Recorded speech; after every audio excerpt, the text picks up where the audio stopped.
新竹市北门街这大家族甲酒家因的后代，甲这爸母迄当时结婚的时阵，到达有90年历史的安明城，对台北送登甲到新竹，关乎当地的中和宫妈祖文物馆收藏。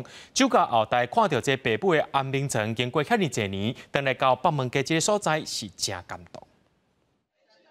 有90多年历史的安明城，主要材料小蓝是经过老师傅手工豆豆啊刻出来的。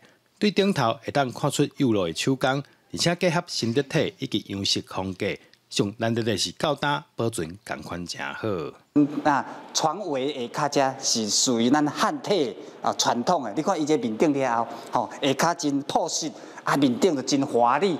所以伊做起来物件就是讲袂感觉讲规个袅袅，嘛袂感觉真单调那伊所谓上特殊，就是因为这床尾这面顶物件是迄西洋的卷草甲勋章纹，这种西洋的纹饰加入来，一顶面床看起来本来是细细角角，有这个穿透感，就走出来了酒家后代子孙讲，这顶安明床是爸母结婚时买的。 过去兄弟姊妹总爱爬去安明城顶头佚佗。小孩子小嘛，对不对？他这可能在这里面可以玩很多游戏，爬上爬下的。嘿，这个其实这个现在看到还是觉得很亲切。除了安明城以外，现场还有清朝时期的家具，雕刻的功夫同款相当厉害。就是说客家因为他们的精神比较。